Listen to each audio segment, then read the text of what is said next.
of the parents alone or neighbors alone, but it is ASU is fed up. They are fed up of the promises of the government. Arisopam is working, Harvard Breweries is working. A lot of companies, industries, people are engaged. So you see that even the vices are very, very low.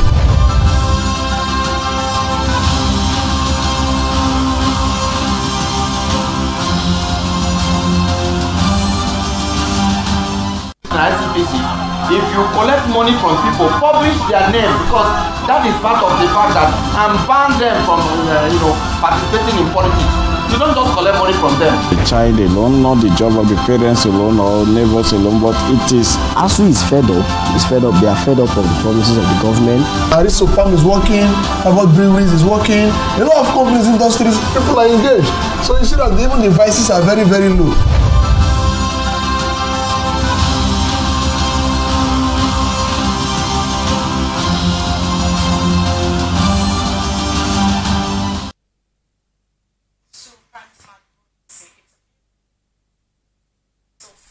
And I hope you've had an amazing day, an amazing week as it is. It's Thursday night and it's time for Primetime Advocacy. And you know what we do here is very simple.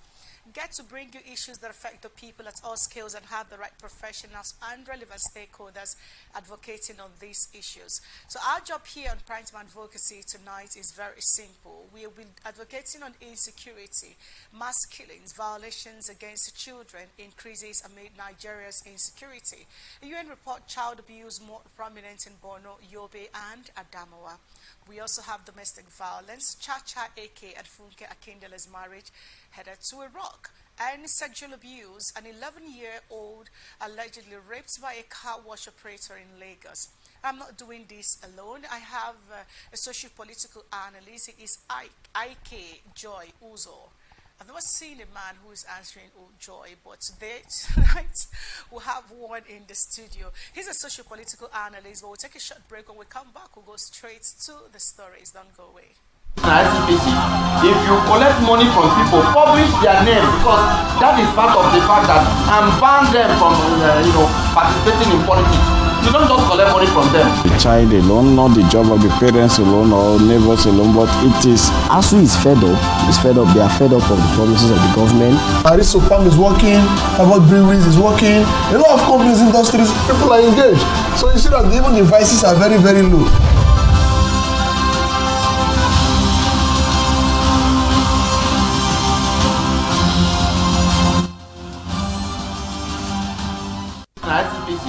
If you collect money from people, publish their name, because that is part of the fact that and ban them from participating in politics.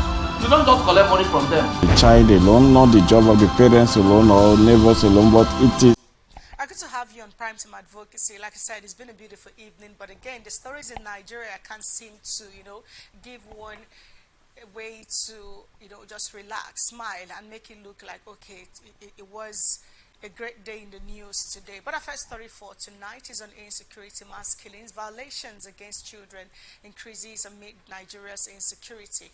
Now, 1 week after Nigeria was ranked 143 out of 163 global peace index nations, ActionAid Nigeria has raised concern over the mass killings across the country, revealing that such incidents have increased by 116% between 2019 and 2021. From research carried out by Global Rights, the country director of ActionAid Nigeria, NAOB, said at least 14,641 people have died from mass atrocities perpetrated across all geopolitical zones in Nigeria between January 2019 and December 2021. That's not including 2022.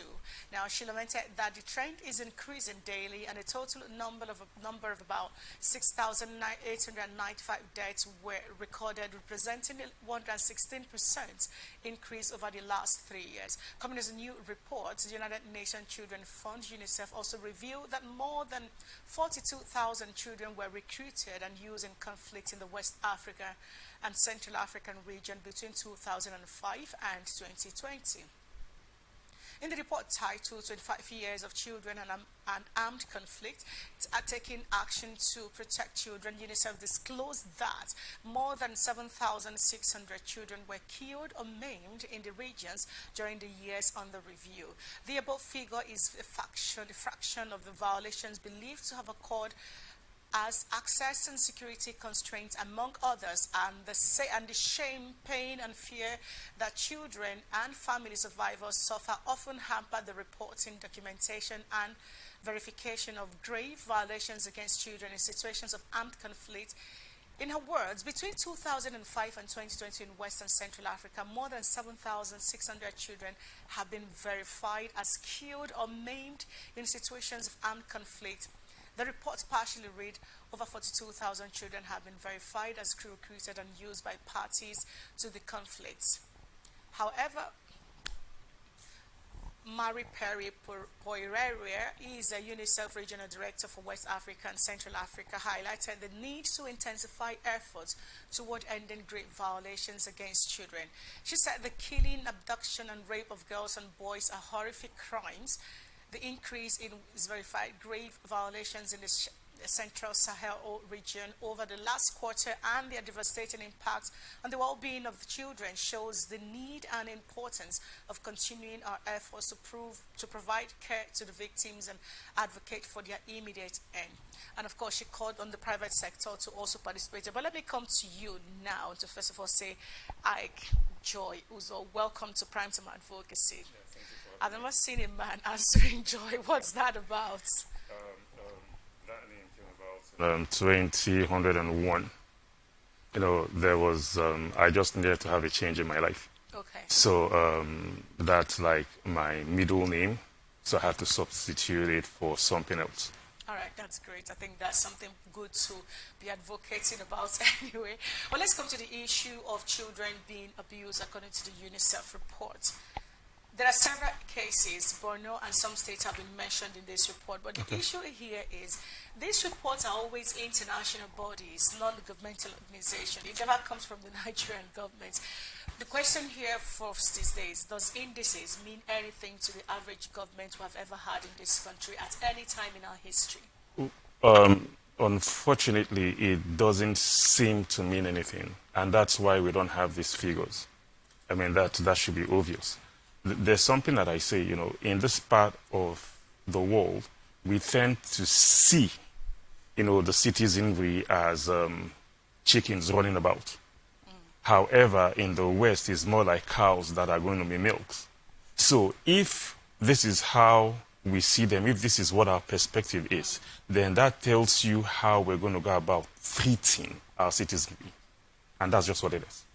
Now, speaking about treating our citizens, this mass killings that we are talking about right now, we're talking these figures being reeled out are that of children, yes, not even adults. Yes. There's another figure that came out sometime to say that in this year alone, there have been thousands of killings under the Buhari government, like just for 2022.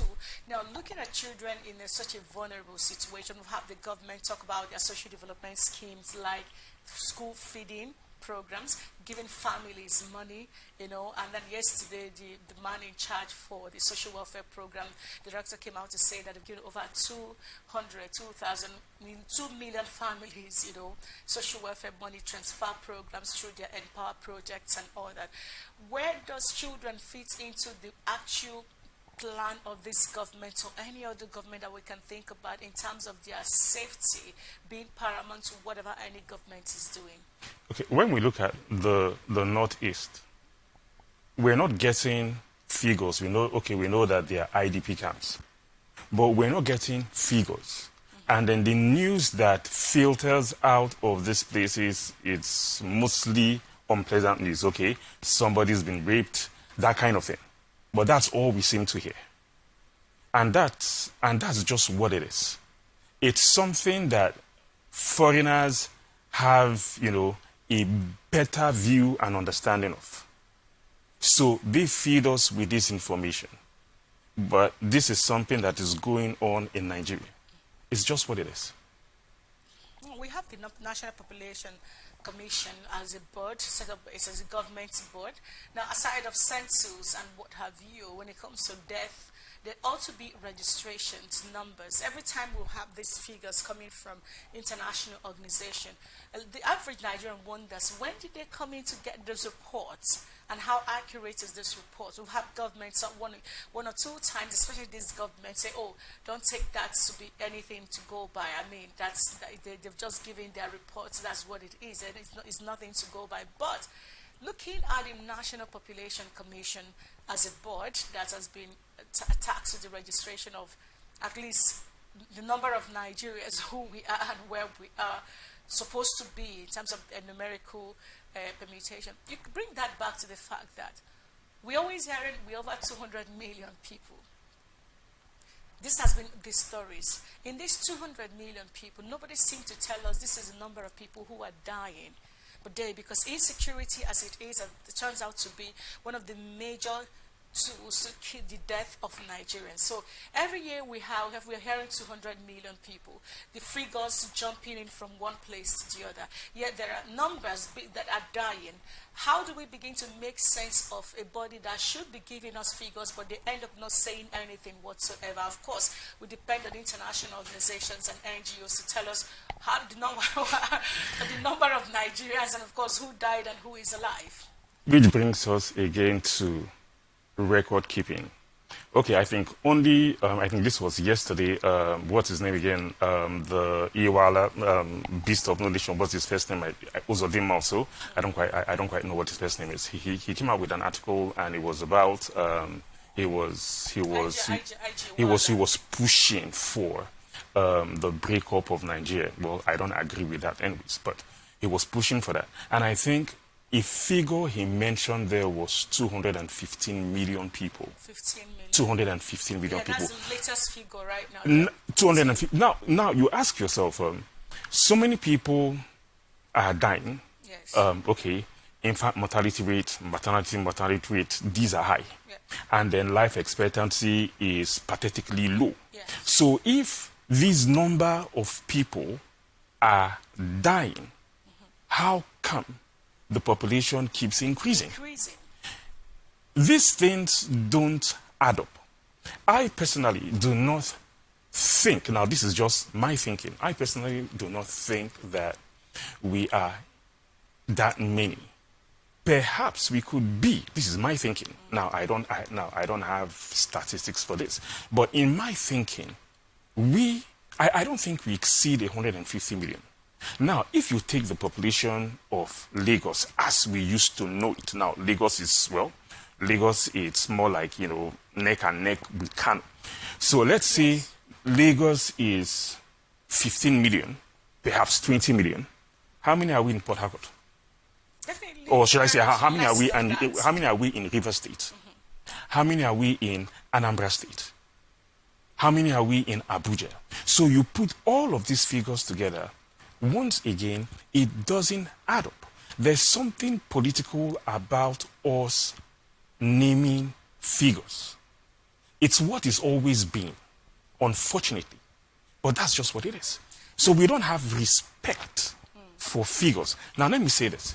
Chinua Achebe, in his book, or should I call it a book? Let me call it a book, The Problem with Nigeria. He said that we don't have respect, I'm paraphrasing, we don't have respect for figures. He used to astound his students by telling them that it's not quite 1 million days since the resurrection of our Lord Jesus Christ. Not quite 1 million. And then he will go further and say it's not even up to 500,000 days. And the point he was trying to make was this, that, and this was in 1983, that politicians think nothing of cornering humongous sums of money. And that in the Igbo tongue, there are numbers that you count till your jaw breaks. He actually said this in Igbo, so I'm not going to say that in Igbo. He said you count, you agukata, agba, awari. Okay. So you count and count till your jaw breaks. But we don't have respect for figures. So we can loot, we can corner, we can do all the things that we do, with figures because we don't have respect for them. You know why I'm very particular about this issue? I will tell you this. After the 2019 elections, Yeah. I did a research, a very deep research into population. Because every time we have election in this country, I'm going to take a little bit of time here because it's important we begin to advocate on this issue of numerical values. Yes, and UNICEF and these organizations are coming in, but of course, adding up Sahel region and all that to tell us this is our figure, this is the number of people who died, okay? There are no data being presented scientifically speaking to say, okay, these are the statistics, this is how we measured this. We just pick these things, we put it in the news, and we are talking about it now. After the elections, actually my involvement in election travels back to 2007 when, Yar'Adua won the election and he came out to say his first press statement was power has returned to the aristocrats. I was quite young, but I was involved because I was working with the Abia State governor at the time. So in my head, I'm like, what does that mean exactly? And then those who were more politically advanced began to tell me how the North control the political permutation of this country, and a whole lot of narrative was pushed at me as a younger person in politics at the point, and this never left my mind. So in 2019, after Atiku allegedly lost to President Muhammad Buhari, and I began to look at the figures. I took time to do this research, and in that research, I discovered that Lagos and Kano were always growing. If you look at the National Commission of Population Commission, Lagos and Kano were always growing, and some northern states. But the southeast region and the south-south, they're not growing. Their numbers are still between, the 20s, the hundreds, and thereabout. And that's between 2006 till date, aside from when I did the report. So the big question is, who is collecting data of those who are alive in this country, and who is not who is collecting the data of those who are supposedly dead? Okay. This is a country when your loved one dies, you just go and bury. Nobody talks about death certificates, and even if you get one, it's just for you to keep in the house. It's not like a government property where you could say, okay, this person has been registered dead. So there's a database controlled by the Nigerian government where you go in and it's okay, this telecommunication, this person has maybe 2 mobile lines, so remove this person from the database, record it as death, okay? There is no system in place that we know of in this country that is giving us that data. Now, I have a younger sister who died about 2 years ago. None of those things was done. Her lines are still active and so much more. Now, I'm sure even her bank accounts, if I'm to look into the now. Bring this back to the issue of population and numbers being thrown at us when we are supposed to know the number of people who live here. Do you think there is a way out of this? Because we're looking at 2023 here. 2023 election is almost around the corner. And then they will go back again to say the North controls. And because this language determines how we look at our election.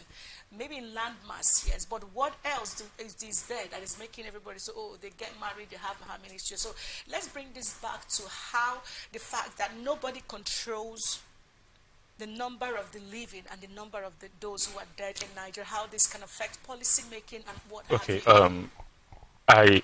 Let me not say I don't quite agree with what you just said. Let's look at it this way. There's the National Population Commission, NPC. Then we have the Nigerian Bureau of Statistics. Yes. Now, Nigerian Bureau of Statistics, okay, well, maybe they're more concerned with things like unemployment rates, that kind of thing. But Nigerian Population Commission, that's about births, and that should also be about deaths. Supposedly. Okay, people do get death certificates. Sure. But then that is we get to hear about those kind of things in exceptional cases. Maybe there's a tussle for property, that kind of thing. But how many people are actually registered as having been born? There. And when that kind of thing doesn't happen, you will know that enlightenment, social enlightenment, and then education isn't quite working the way it should. Okay, I was born, so I can say that. I was born in 1976. And my mother had my birth registered. And I was actually registered by a doctor Dr. Fiberesima. That was in Port Harcourt. I was born at BMH. Okay. And my registration of birth was, I think, she eventually got it in June. It was dated June. I was born in April. Now, my mom went to school. All her siblings as well went to school. All my cousins that I know, mother side, paternal side, their births were registered. But there's something that you get to see. A brother does not know the date his younger brother was born. My elder brother, I'm not going to say the year, my elder brother is June 4. My elder sister is May 3. I am April 24. And they know. I know the date of birth of my aunties and my uncle. Okay. I know. So it's a thing of how people were brought up and the values that they have. So how do we bring this to national database that tells, like you talked about the NPC? We know, the thing is this, there's lots of intelligent people in Nigeria. I agree. We know what to do. However, we have issues with doing what we should. There's something they say in law, and that is the is and the ought. I did a spell in law. And I used to wonder, why are you telling us the is and the ought? But as you grow up, as you have more understanding, you begin to understand that there's a vast difference between what should be done and what eventually gets done.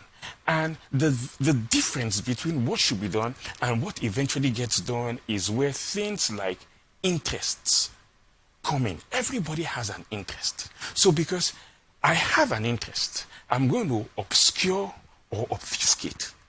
That's what I'm going to do. So I'm going to use figures to manipulate, to deceive, because I have an interest. And that's what is happening. So if I get you correctly, you don't agree with the political permutation of the not have the numbers, or? Let me not say that I do not agree. But you see, the world over, now Nigeria has a way of turning things on its head. The world over, there is a larger concentration of population in the coastal regions.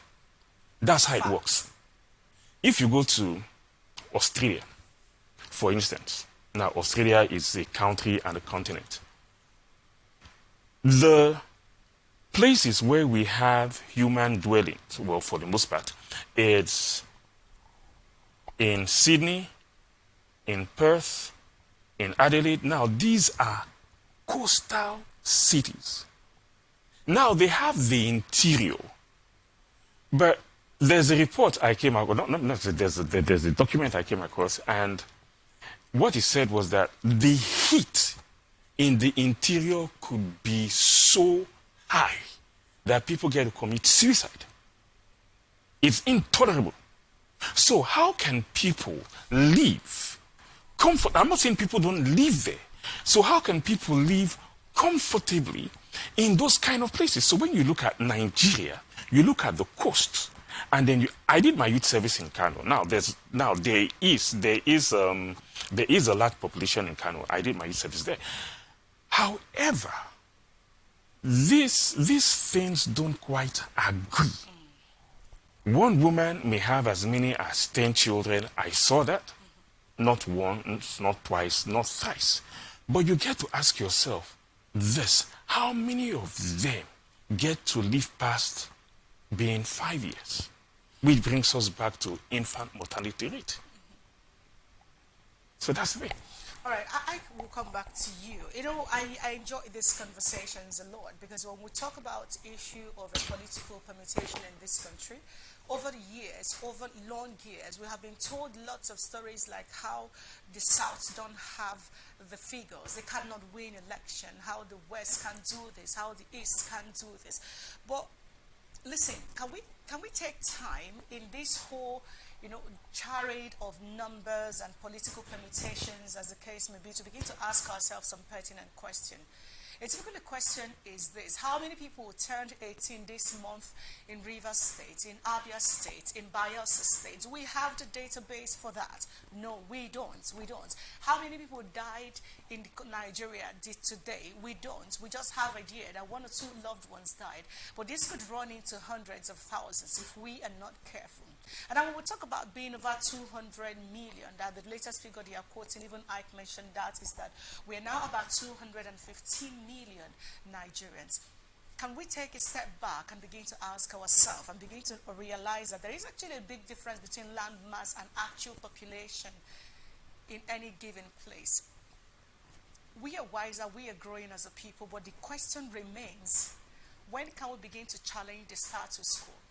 They give us figures of mass killings in Nigeria. We shout, oh, they have finished our children.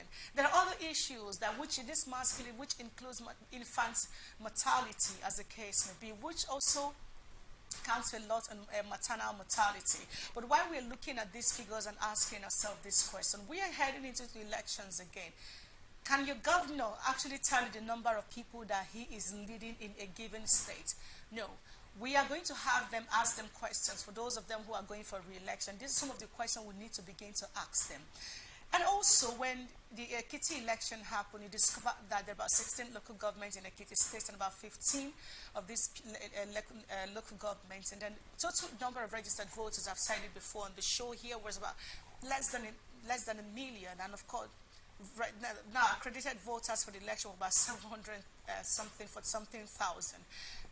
Put this side by side and ask yourself, what is the number of people in Ekiti State? Why are we not waking up to the realities that elections go a long way to determine the future of every nation?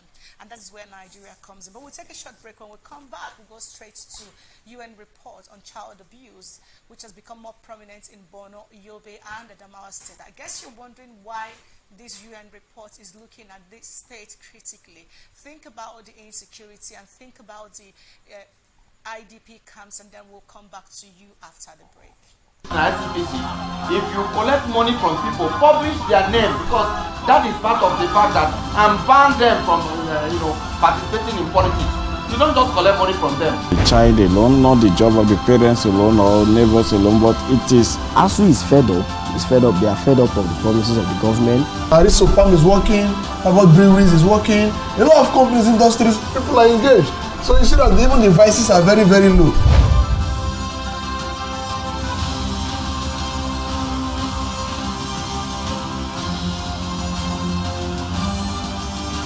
It's the people making the difference in our time on ATN Icons. Here, we present you legends celebrated for their heroism in different fields and serve as role models today. ATN Icons, showing every Sunday 8 p.m. to 9 p.m. on Atlantic Television Network, Star Times DTH channel 194, ATN Live on Google App Store, Facebook Atlantic Television Network, YouTube Atlantic Television Network, Instagram Atlantic TV Network, Twitter Atlantic TV Net. For sponsorship 0810-634-1777. ATN Icons, celebrating the giants of our time.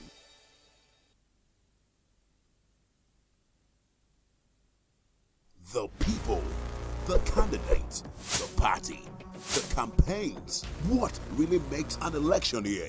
Enough of the rhetorics. It's time for issue-based politics. 2023 elections. Who are the candidates? What do you know about them? Take a seat, relax, and join us for the 2023 elections on Atlantic Television Network, Star Times, DTH, Channel 194, or ATN Live on Google Play Store and all our social media platforms. Twitter is at Atlantic TV Net. Facebook and YouTube is at Atlantic Television Network. On Instagram is at Atlantic TV Network. Elections 2023 from Mondays to Fridays at 8 p.m. Election 2023. We the people have a stake.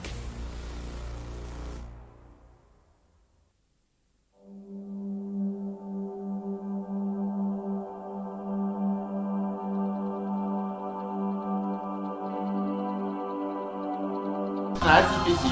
If you collect money from people, publish their name, because that is part of the fact that, and ban them from participating in politics.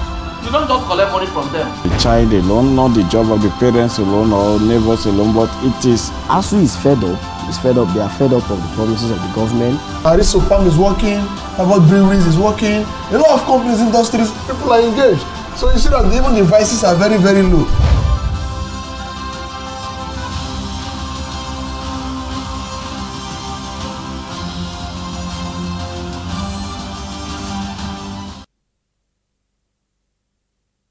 Now let's go to Borno, Yobe, and Adamawa states, where a new report by the United Nations Children's Fund has identified Borno, Adamawa, and Yobe as states with the highest cases of grave violations against children.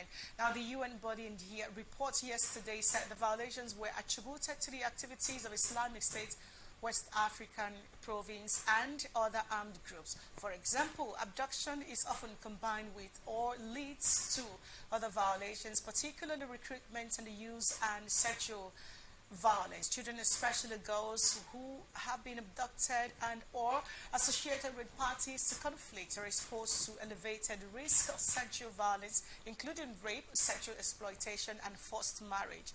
In an interview with the Professor of Public Health, Akindele attributed the high rate of violation of children to the crisis in the Northeast and called on the government to address the situation. Akindele said government needs to do as much as possible to end the war, which is a precursor to violations of those children.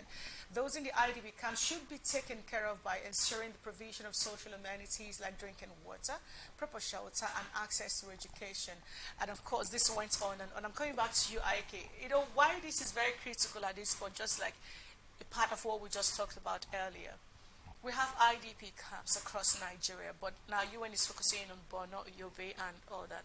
However, are we supposed to have anyone demanding for the government to provide children with quality life, even knowing as much as possible when it comes to health and water and all that, and safety, knowing fully well that they have been already displaced? In a sane world, are we supposed to be having these conversations? Well, we are, you see, because people need to be told what they should do when they don't seem to know what they should do. And this is how it works the world over. So you have all them NGOs, you have all them civil society organizations. These are pressure groups. So they come out and they say, this is how it should be. The people who are advocating for the environment, the people who are advocating for animals' rights. And there should be people who are advocating for this when it comes to provision of care for the citizenry, particularly children. Yeah. So we should be having this conversation. But the question we should be asking is this: how far have we gone in having this conversation? Is anything happening? People are wondering, you know, all over social media, all over Nigeria, people are wondering, okay, ASU is on strike, this is happening, the incident with the train, you know, the tracks and everything.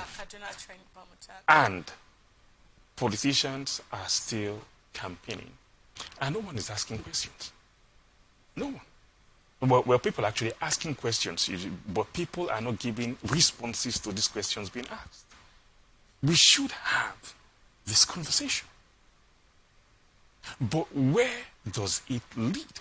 Which brings us to another question. And that's just what it is. And of course, we'll keep asking ourselves these questions, and the UN will keep reading us figures and telling us what is and what is not. And we are living in Nigeria, but we don't even have idea what to do about these situations. And like you said, it's 2023 focus right now, and everyone is on 2023 and the outcome of that. You see, everyone is affected. Like it or not, everyone is affected. There's some things that one would rather not say, but, and then this isn't even the place for that. But everyone is affected. The people highly placed who have died because healthcare isn't what it should be. They died. And we still have people who are highly placed, putting themselves in vulnerable situations to save their children. Ekwerimadu is one of those individuals. Which was something that I didn't want us to get to. No, why wouldn't we get to it? It is in the public domain. And let's talk about that a bit. And that brings us to law and ethics. People have said everything they have said. There was the first picture that broke social media, and they said, okay, that's the guy. Until someone else now had to say, that's my brother. And he posted a picture of his brother, as he said, and his sister. Then some other people now said that, well, they actually had an agreement, but he went there. He's fond of falsifying his age because he wants to play football. But no one is looking, and meanwhile, the UK authorities haven't said anything. So all what we know or think we know is what we heard from people giving whatever report it is that they are giving, and reports always have a slant. Now, the thing is this.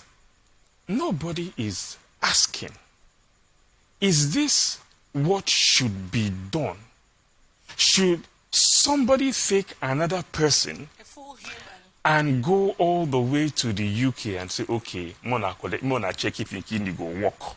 Then if you go walk, it doesn't make okay. it's an aberration. No, we don't agree that it's an aberration. So there's something that I told some people. I said, see, blood can be replenished, but we have a problem with blood donation in Nigeria. We have a problem with that. Blood can be replenished. Now, how much more a kidney that doesn't grow back? And it may surprise our people to know that there are laws and ethics governing organ donations from dead people who signed up to donate their organs when they were alive. So if the person says, you can take my heart, you can take my kidney, but leave my liver alone if it's possible to do a liver transplant, that has got to be respected. Yeah. Now that's for somebody who is dead. Then how much more a living being? But, the level of impunity in Nigeria, so, well, we can wangle our way out of this. So the senators have said that, I don't even know if they've gone. If they've gone, or maybe they're going tomorrow. So they said that they're going to send a high-powered delegation. Question, to go and do what? To go and defend impunity. But let's quickly go to something very interesting. I know how you feel about this, and the average Nigerian shares the same emotions, because some of these actions, like I said, is an aberration. But again, who is talking about it? You are just raising some salient issues, but trust me, a lot of people don't want to listen. But they will tell us what they saw when they come back, as usual. But something very interesting here, domestic violence. Chacha, AK, and Funke Akindele's marriage headed to a rock. And now, just a few hours ago, early part of this morning, if I'm not mistaken, rapper Abdul Rashid Bello, popularly known as JJC Skills, has announced his separation from his wife, actress Funke Akindele. JJC announced this via his official Instagram handle on Thursday morning, stating that that his marriage with Funke has had issues for the last 2 years, and then he's been living out of his home for about 3 months. Now, he said, while it lasted, we shared a lot of things together and have created 2 beautiful children. I know the kids are beautiful. However, he said in the last 2 years, there's been extremely difficult for them. I know, quoting him, I've tried my best to fix things, but I believe it's beyond repair. Now, months ago, at Funke's instance, I moved out of the house, and apart from the MVCA, we have not been able to get Funke to sit down in an amicable manner to discuss the future of our relationship. He went on and on and on and on and on. I mean, it's his Instagram handle anyway. But let's quickly look at Chacha AK's story. In the same vein, about 2 years ago, Chacha AK announced the crash of her 9-year marriage a few days ago rather, and the crash of her 9-year marriage to Austin for the second time in 2 years, because 2 years ago she came out and made the announcement and said, later came out and said she's struggling with bipolar. Okay. She does this time, she says, I'm here again on social media boldly declaring that I am done with my marriage. My long overdue relentless stance on this is, of course, no news to Austin Fani, the doctors and my parents. If push comes to shove and suddenly I am incommunicado, my lawyers, the welfare department and the Nigerian police force have my testimonials and recorded video clip statements set for public release on all social media apps and national newspapers. However, Austin Fani has come out to debunk the rumors. According to him, he had never raised his hands to harm any woman, including his wife. I'm not a violent person. Personally, I detest violence in any form. I've never raised my hand on any woman in my life, including my wife. Okay. So, before I go on, my main question on domestic violence is Chacha, is the Chacha's news right now? This her post, is he bipolar? Well, is that bipolar? Well, or we should wait for the doctors? I don't see doctors coming into anything. This is just me. But okay, this happened 2 years ago, yes. And then it seemed that she retracted it, and it happened again. We don't live with them, but if there's domestic violence, the signs are always there. Always there. And these things have a way of seeping out. And then there are people who make it their business to know this kind of thing. So that's why you have all them gossip sites. However, there are ways of resolving things. There's something that I tell people, and it is this. Siblings who've known themselves from 0 to 35 have issues till this day. Now you bring 2 people, different backgrounds, and you think it's all going to be honky-dory. It doesn't work that way. So how do we manage conflict?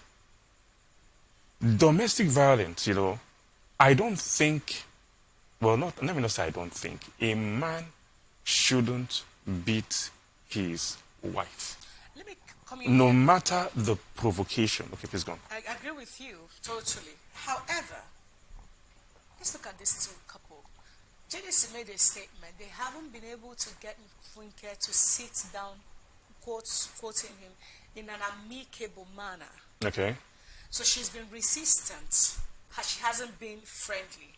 Amicable is in a loving and understanding, peaceful way. So she hasn't been peaceful. She hasn't been amicable. Yeah, let's leave that according to JJC. Let's go back to Chacha. 2 years ago, she was bipolar, apologized, and we accepted her.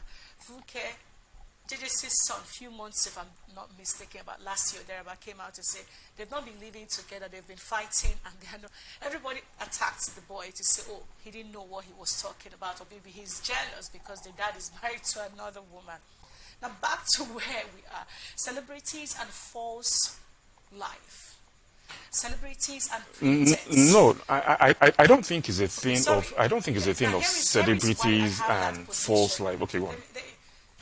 In all of this, we still see Funke after the rumor came and JJ's, posting and making it look like all is well, make believe. Chacha, as far as we know, we see her dancing and playing with her children and her husband always, giving the impression that all is cool. Now, how do you want this? That's why I said that this make believe, pretending that all is well. Because you're talking about domestic violence.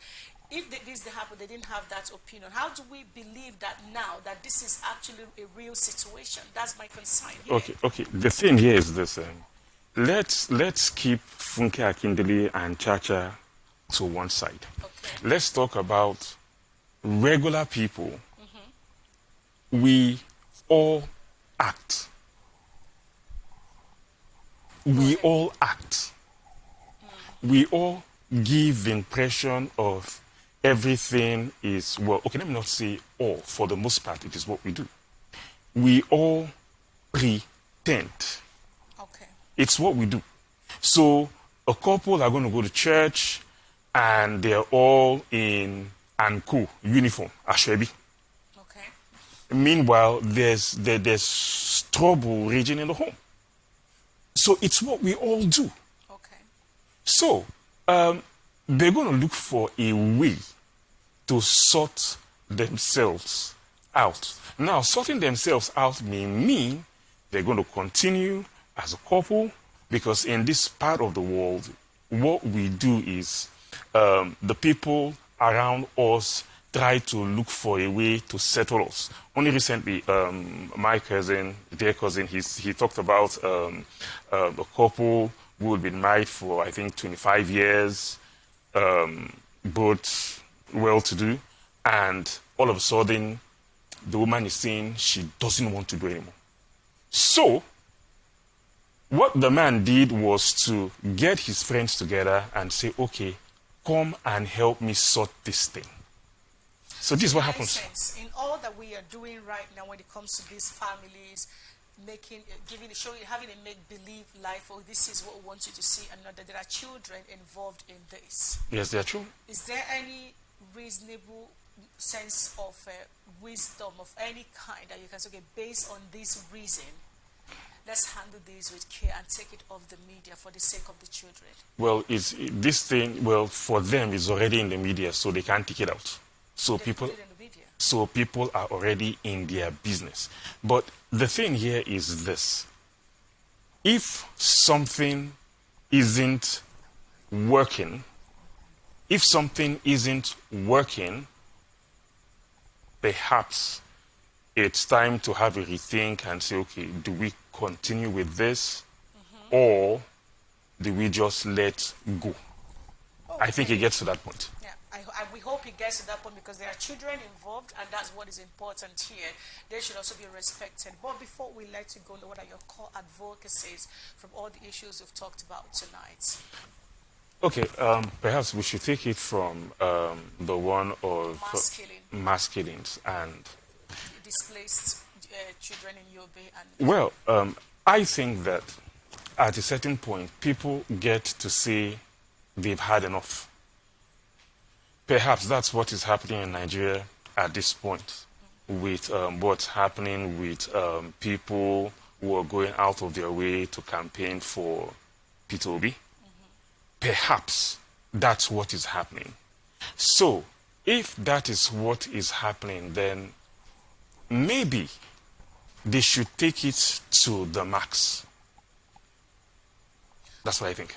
All right, thank you very much, Ike Joy Uzo. It's been a pleasure having you here tonight. Thank you for having me too. All right, that's been our show, but whatever the case, remember that violence is never the solution. There are children in that home. Their interest should be considered.